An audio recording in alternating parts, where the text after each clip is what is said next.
drink a juice. Right, okay. I know what to tell you. Welcome back.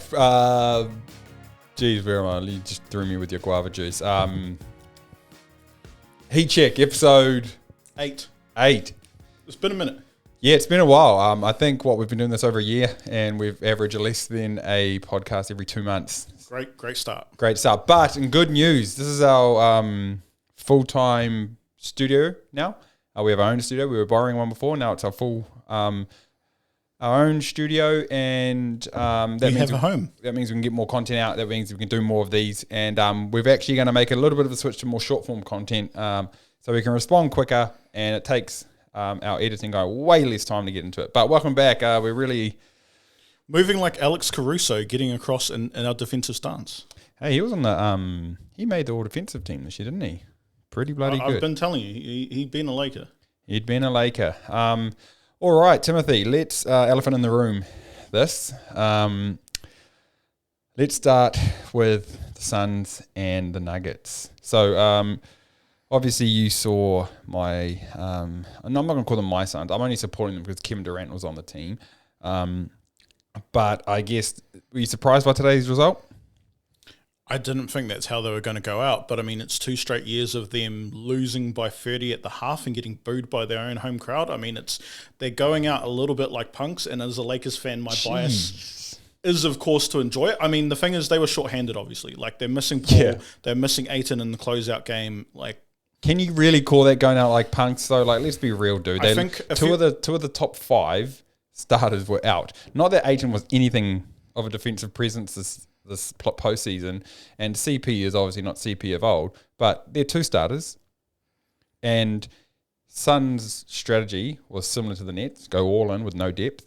I don't know what that's like, you might, but they really didn't have anyone off the bench. I mean, actually, that's not true. Jock Landale was all right, just, again, way new to the league. Are we comparing him to Ayton? Not tested, but to take what you just said, your answer is no, you're not surprised. No, not entirely. I mean, the thing is, they're missing players. The hype taking me would be like, it's a bit sad they're relying on campaign to make sure it's not a 50-point difference in the game. But the realistic, more neutral fan is like, again, it's to be expected. They're shorthanded. They've run Kevin Durant into the ground. He's been playing ridiculous minutes. It was going to catch up eventually, unfortunately. Well, I mean, Booker was really the one who shat the bed today. I mean, I think they both, again, there's over-reliance on stars because of the lack of depth. They've been playing them big minutes. I know Suns fans are already talking about Nick Nurse. They're already looking past Monty. Everyone's blaming the coach, unfortunately, as it seems to be.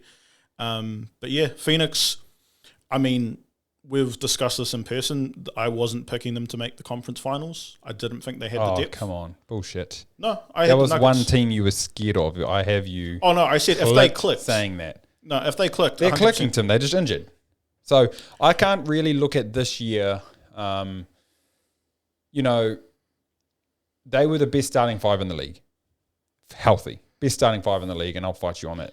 It sounds like a Doc Rivers quote. They were the best starting 5 in the league, healthy, and everybody knew it. That's why as soon as KD went there, everyone was scared. Everyone was put on notice. You yourself were scared of Phoenix. And the ceiling, 100%. It was just a matter of injuries. Now, what's actually really sad about this, and of course I'm going to be saying this, is Kevin Durant has unfairly, in my opinion, going to get a lot of this blame. Look, every year beyond Golden State, he's had injuries. Every single year, either to himself or his teammates. And I don't think he can shoulder any of that blame, given first gen in the Nets, Big Toe would have had a chip. Second year, Harden, Simmons.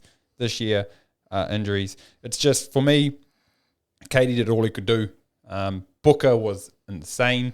But I'm surprised at today. I thought they were going to... I thought it was going to be one of those career-defining moments for Booker and KD. Not so much KD. I think he's already made his claim. But Booker, I was really hoping for another 50-point game from him. But again, it's sad that I had to expect that for the Suns to pull through and beat Joker. I mean, we haven't even spoken about Joker. We'll come to that. But like the thing is, it's impressive by Booker. He was, like, in most advanced stats, like the player efficiency and win shares, he was the second highest ranked player in the playoffs. The problem is Joker was number one. Yeah, Joker's that's right. been arguably the best player in the playoffs. I just hate watching him play. I mean, if he was 6'5" to 6'8", he wouldn't, in my opinion, be a top 10 player in the league. It's just because he's a big body. If wishes were fishes, the world would be It's just an because ocean. he's a big body, and there's something about that really pisses me off.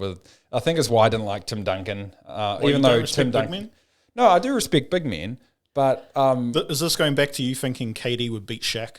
KD would beat Shaq in a one-on-one. KD, you see all these goats behind me? Every single one of them would lose to KD. Every single one. And you just pointed at KD himself as well. So you're saying KD's playing himself? yeah, because he's probably the only guy that could beat himself. Anyway, I mean, he played himself. No, it's not that I don't respect big men. It's just that I think big men operate on a whole nother level when it comes to advantages. They just do. Closer to the hoop, longer arms, leverages. In terms of shooting, big men should be better shooters because of the leverage in their arms. They should be able to shoot it from further with less effort. But interestingly enough, that's not really the case. There's usually a skill gap. That's the thing. Like, big men traditionally have been taught to play a certain way, and you're getting a lot more people now, like Cat, like Embiid, like Joker, that are coming in with what you traditionally think of as wing or guard skills, and that is obviously... But not even. You compare it to a guard skills, and they're blown out the water in terms of actual skill. But anyway, Jokic has been insane in terms of on the stat sheet. I don't like watching him play. I don't think I'll ever like watching him play. But I tell you what pisses me off. He looks like he's just run a marathon every time up and down the court, and he still pulls his shit off, and that's what really annoys me. It's like it doesn't affect him. The underrated factor is they play in Denver, so his conditioning is probably great. If you're training in that environment, Very true. And you go on the road, it's going to feel like light work. Yeah, but you're on the road half the season, so it's like, really, is it that much of an advantage? And even these new guys who say, oh man, if they're playing in Denver, watch out for the altitude. It's like, well, you've got people on that team who've been there a year. Half the time you're away from home, so it's not really that much of an advantage. But yeah, I mean, Jamal Murray had one great game one, and then started talking like he was. This is why I hate Austin Reeves. I'm that guy. I'm him. He started talking like he was him, and then just absolutely shat the bed for the next few games. And then in a blowout game, he goes off. So, look, I'm real sad about it because I know the KD haters are gonna come out and force, and I'm precious about my KD boy. But I mean, hey, he wanted to trade to Phoenix. He had his choice. Well, it was more wanting out of New York, to be fair. What would you choose? Would you stay in there with Ben Simmons and the sore back, or would you go to Phoenix with CP? I'm not saying that, but I think this is going back to what we talked about in the podcast. I think it would have been episode 6. He never should have left Golden State. Who cares what other people think? Imagine the position they would be in. Of course, but damned if you do, damned if you don't, Tim. But you have to do and what makes actually, you happy. They might even be worse off if he had stayed, not from a championship perspective, but look at the talent they've been able to get. True. So the window would have closed sooner. Exactly. So yeah, that was. I mean, again, I wasn't completely surprised. As soon as I saw Ayton was out, I pretty much closed the book on the series. I was hoping for a comeback, but that puts Nuggets through to Eastern Conference Finals, and then on the other side of town, you were doing bricks today. I saw this. We watched this game for context, ladies and gentlemen. Yeah. No. Well, look. I am going to make an outlandish claim here and say that fourth quarter performance from Tatum was one of the best fourth quarter takeovers that I have seen. Okay? Because if you think about it, it was on the road against a really good defensive Philly team. With the MVP. With the MVP and Joel Embiid, percentage-wise, highest blocks. And in the playoffs, which is nasty, considering how AD's playing. You've got Maxey, who was smothering him, who is an insane player in his own right. You have the most turnovers postseason in like 20 years, 25 years. You're the star player, and going to the fourth quarter, you're 1 for 14. I think I commented on this live at the time. They had a stat pull up. He had 7 points of 1 of 14 shooting. 1 of 14, right? And so let's contextualize this. You've got all that going against you. You're down 3, I believe, or you're down 2. Down 3 with about 7 minutes to go. It was about 7 minutes ago. You're down 3, and you're the star player, and you're going home if you lose this game. You're the guy. So what does Tatum do? He gets a ball. He's defended by he catches in the corner, and he shoots over Joel Embiid on a great closeout. Great closeout. And Wet. again, the leading by percentage shot Goes blocker down the in other end of the playoffs. floor. Harden has the ball, misses, turns it over, whatever, typical. Comes straight back down the floor. Has Maxey on him. Maxey picks him up at half court. Tatum dribbles. Here's these cross legs. Goes back to the top of the key to the right. Shoots another three. Wet. Maxey with a great closeout. By the way. He's like his Wet. hands right in his face as he's releasing it. Your team is now ahead. You've got about 5 minutes left. This is crunch time. You can't... Philly get the ball again. They head back. Harden again. Turns it over on a stupid shot. Tries to get a flop. Tatum runs down. He gets a screen. Left open at the top of the key. Wet. 9 straight points from Tatum to take over the game and essentially win the game. That, for me, was one of the greatest fourth quarter performances contextualized for me. Yeah, just in that little burst, that's an 11-1 run. 11-1. With considering their season, they were out the door. Like you had to admit, like to be honest, I was shaking my head and saying I don't want to watch this game anymore because I thought they were done. But you know what actually lost the game for Philly, in my opinion? Embiid didn't touch the ball in the last 5 minutes. No. Harden had every freaking possession down the floor, dribble, turnover, dribble, shot. I mean, Celtics are playing amazing D, and they were forced to take some bad shots. But give it to your big man. Feed the bigs, man. I mean, he had a couple looks, but like the thing is, they didn't score in the last 7 minutes of the game from the field.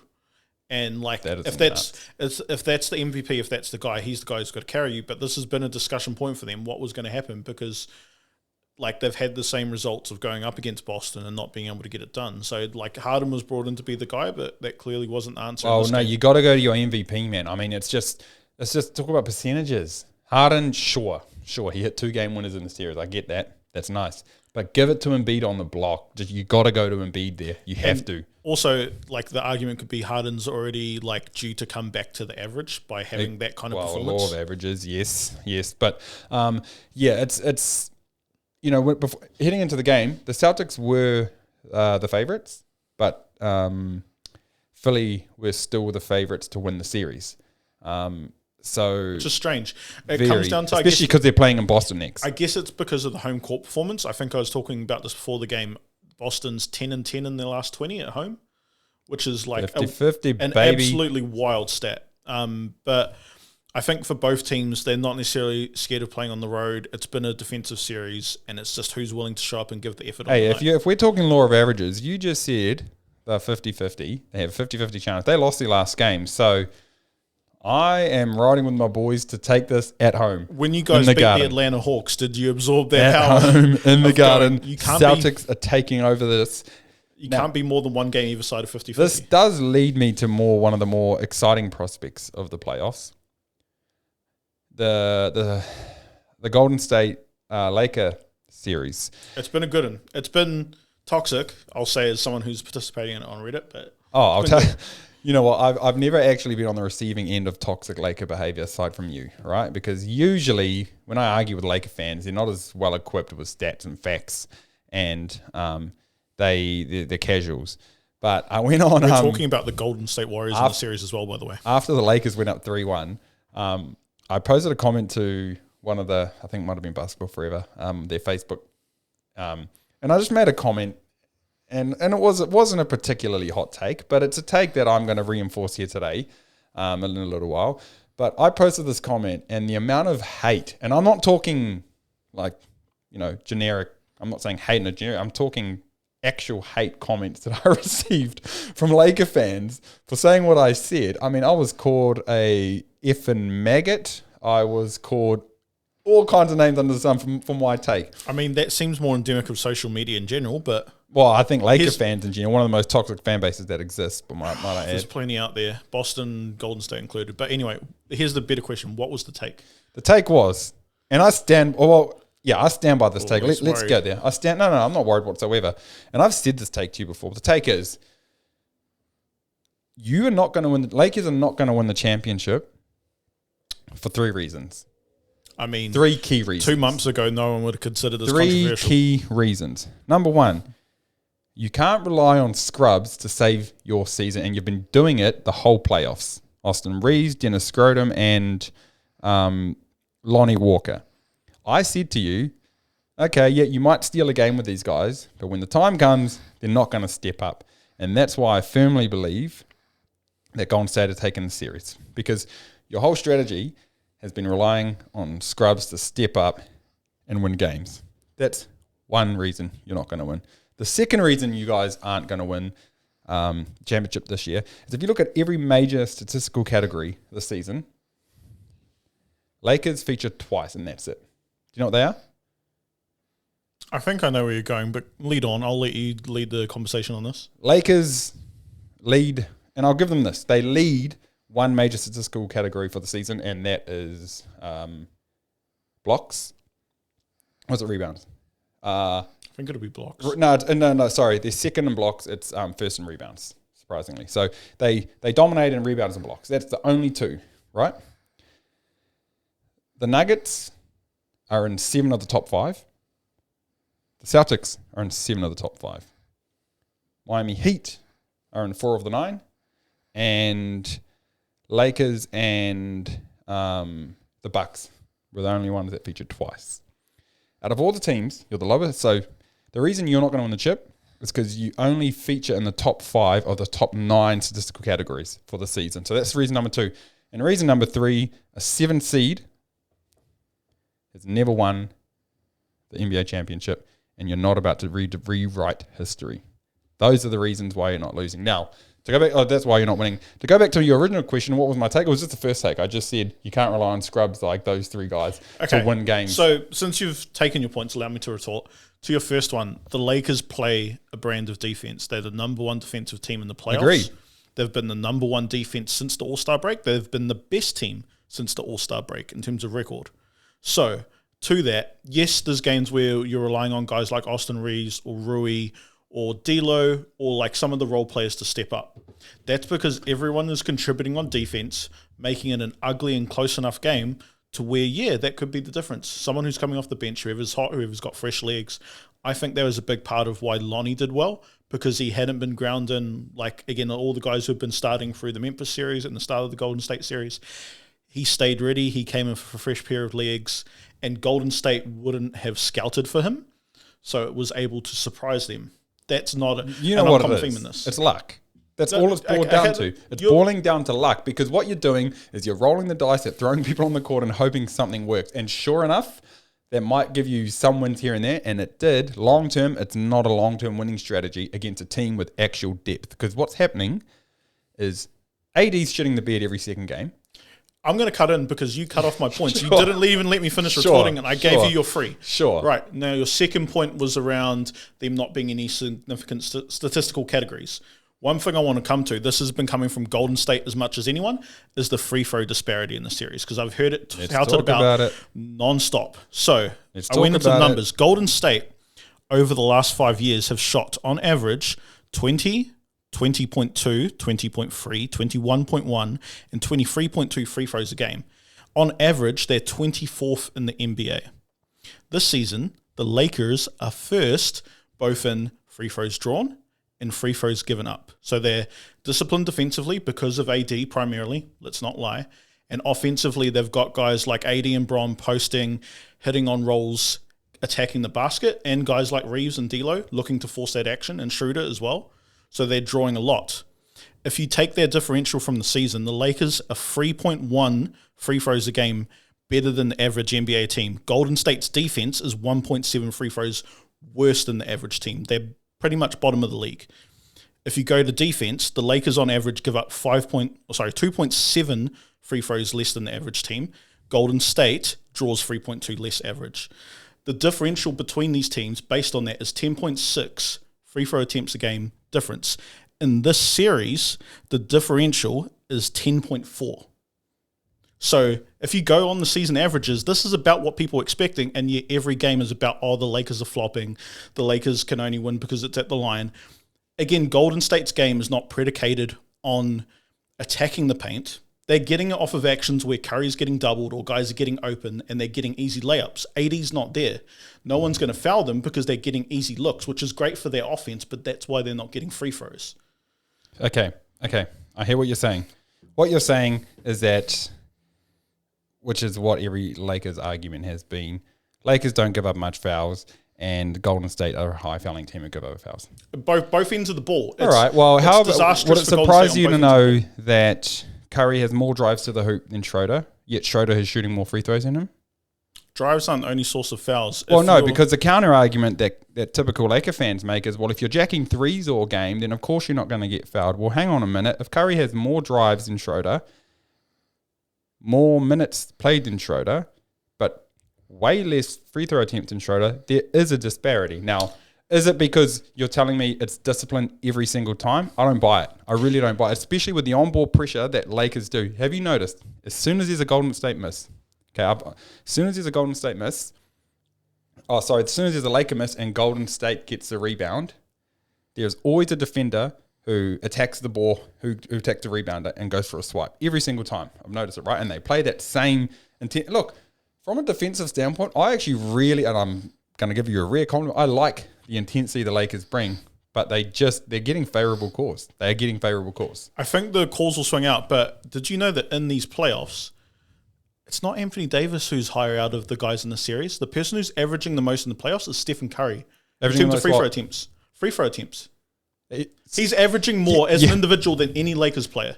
Because he's got the ball in his hands more than anybody else. Yeah, but you as a team, everybody in your team is getting fouled. Now, look, I'm not going to get into this argument because at the end of the day, yes, you're right. The Lakers did dominate, and especially towards the back end of the season. That disparity you're talking about is averaged out. It was way worse towards the end of the season, almost, and it did. And you can kind of see the narrative though from someone who's skeptical, right? You were fighting for a playing spot. You by far had the highest free throw disparity in the league. You make it, and that's continued into the postseason. So yeah, a cynic would say that there's more free throw disparities, and that you guys are the benefit of cause. And Steve Kerr's even gone out on women's set, and he doesn't talk that much about that stuff. I mean, he comes from the same coaching tree as Pop and Phil Jackson, and it's a common tactic for them to talk about the refs because it's gamesmanship. You're trying to win a championship.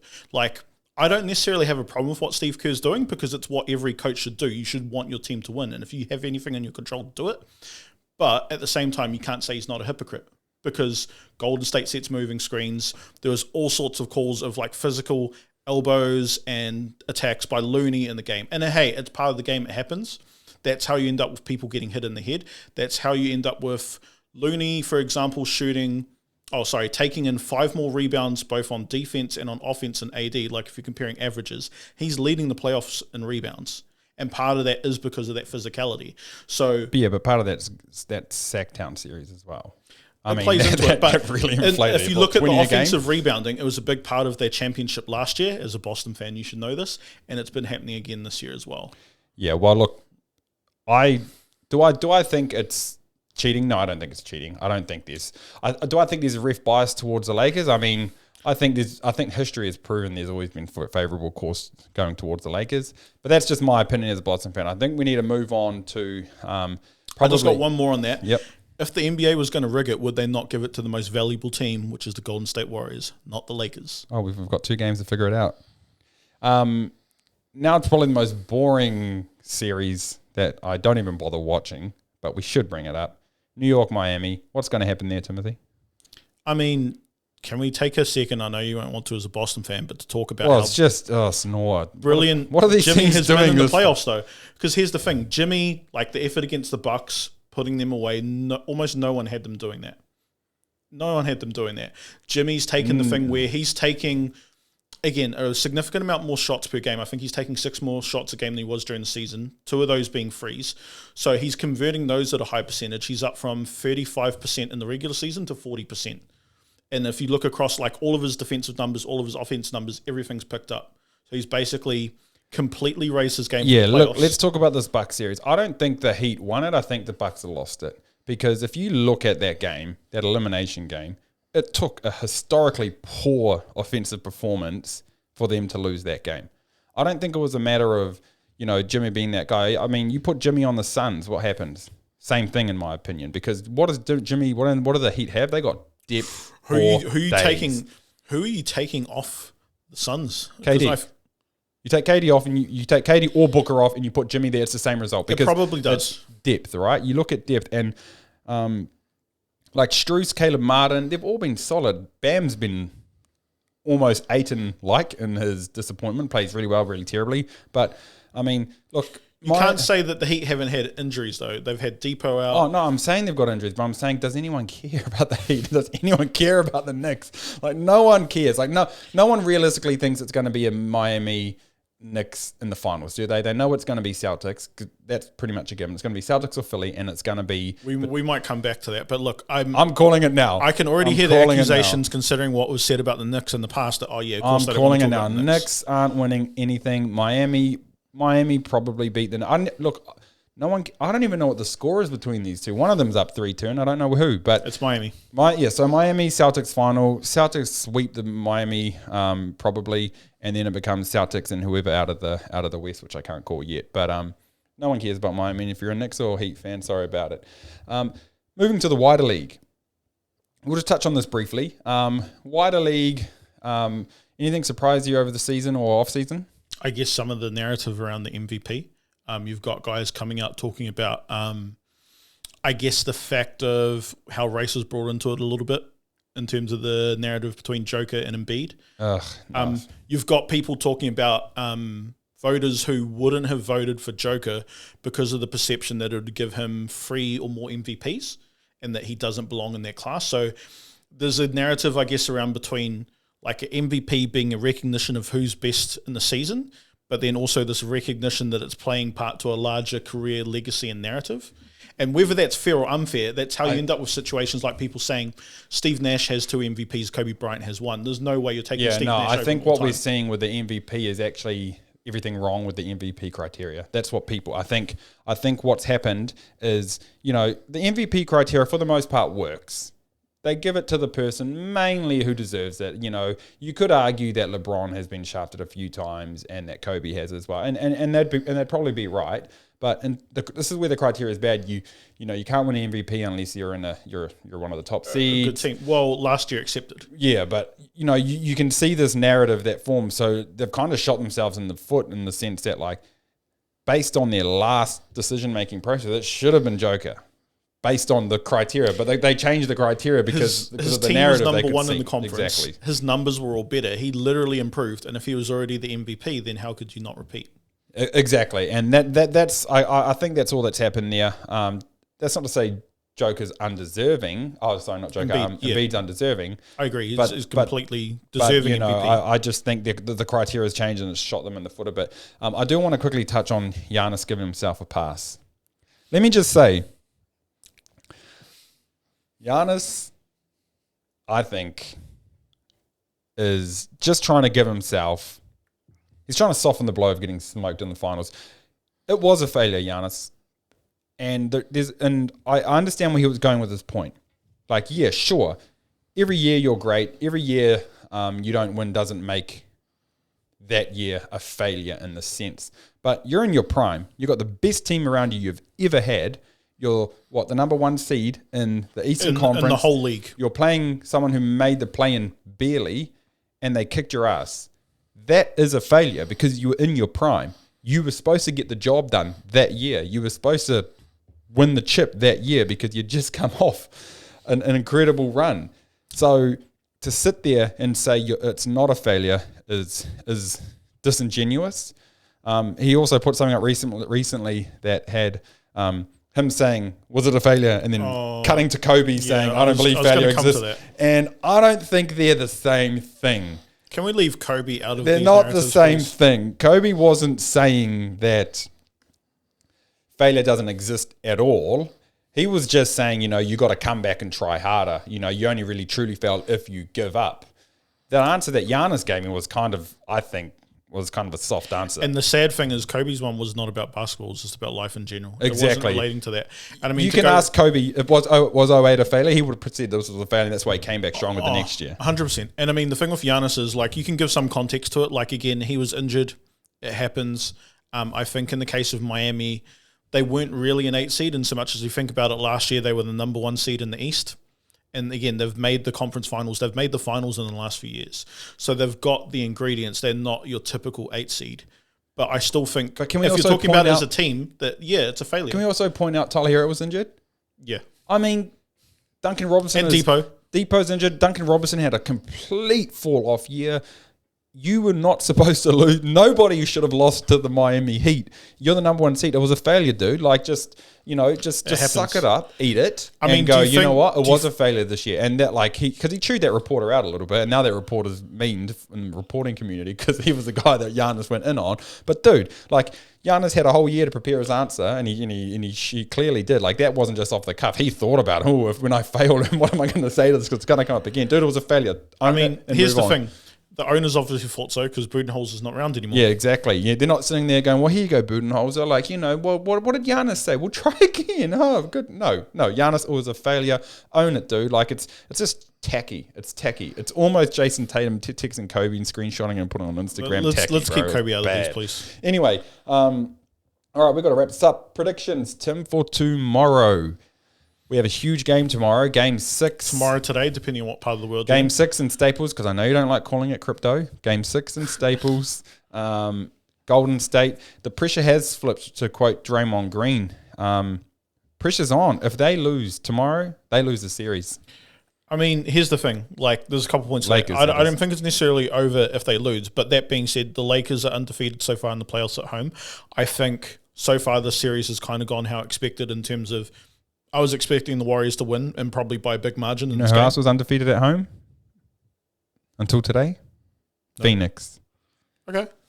Just saying. So Phoenix isn't built the same. Don't try and die on that hill, son. I had expected, based on after the first few games of how this series played out, like the most likely scenario was what's going to happen, which is the Lakers win in 6. So you're calling Lakers in 6, mate? I think so.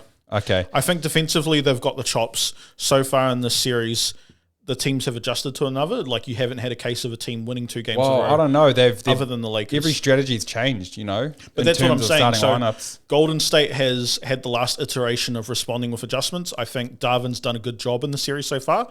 So I think we're going to come with the counter adjustments. And ultimately, like in a series like this, if you've got AD and LeBron on your side, I think you have the right to be confident. LeBron and AD, AD had an off game, does he have a big game, but LeBron hasn't really been Bron. Injury to his foot has probably got something to do with it. But anyway, I'm calling Golden State in 7. I think tomorrow is a really, really close game. I think Golden State pull ahead. I think it goes back to Golden State and they blow them out. That's what I think happens. New York Knicks, I don't even know if it's worth mentioning them, but just pick a team, I guess. I think the Heat get through. I think the Heat get drilled. Great. I'll pick the other team and who cares if I'm wrong. All right. So that leaves the Game 7. What Game 7? Sixers, Celtics. Oh shit! Come on! It's in Boston. You've just zapped all the energy out of the 76ers today. 76ers 5 minutes left, thought they were winning that game. They're going on the road. They're going to the Garden. Celtics are going to smash them tomorrow, and it's not even going to be close. Harden's going to do Harden. Embiid's going to come out strong because he went quiet. Harden's going to do Harden. And it's just I don't know if it's going to be a hiding. I'm still expecting Boston to win, but Philly is not out of this yet. I think it'll be a close game. Philly's done. What I'm more interested in is what's your finals prediction? I guess I don't have to ask. I think there's an outside chance. So, like, Denver, I think, assuming like my picks go as they do, Denver versus LA is a tough series because they're so deep. I think give me a team. Okay, I'm going to be that guy and just pick the Lakers then. You think Lakers, Celtics? So actually Lakers Heat. Oh. I think Jimmy genuinely could do it. Here's the thing. They've looked a bit shaky in the series. Do you know Jimmy any basketball history? At no point do you in know this anything about basketball playoffs history? You really think... I know that the Lakers and the Heat did it in 2020 with the same 4 teams. In the bubble, sure. I know far more about NBA history than you. It's not even close. The reason I can make those picks is because I know more about finals history than you. You don't know shit about finals history. I know absolutely more. Okay. Prove it. You prove it. You're the one making the claim. Okay. So I could rattle off every finals winner, finals runner-up, and how many games it went into. Cap. You cannot list finals winner. So the winner? Who they played. And you're saying you can do every game. And the games, how many games it was to the merger, to the NBA-ABA merger. There's no shot. No shot you can do that. Okay, if there's no shot. No shot. So hang on. You're talking 75 years. No, you're saying, 75 years. No, so going back to the merger, which is 77-78. or 76, 77? There's no shot. There's No no shot? shot. I could probably give you teams because I think I could probably get teams. But I can give you the games. Teams and how many games they won in. There's no shot. Okay. If you're so confident, what we're going to do is the next pod we shoot. If I do this, you're wearing a Lakers jersey of my choosing. Easy. And if you don't, Then yeah. you're wearing a nice KD Hey, I singlet. did it last year. Yeah, exactly. Because you know why? Because you lost last year. Okay, hang on a sec. There's no shot. I could give you teams, but there's no way you're getting the games. Honestly, the hardest one for me would maybe just be the last couple of years. But once I get past that, All right. you forget I was a stat nerd in high school. Not when you'd look it up on the computer. When you had to actually get books out from the library. There's no shot. All right, I've got it here. There's no shot. Okay, you've got it. I've got it. Run it. So 2022. the 2022 finals. You don't get one mistake. If you get one mistake, you lose, and you're wearing that singlet. I know.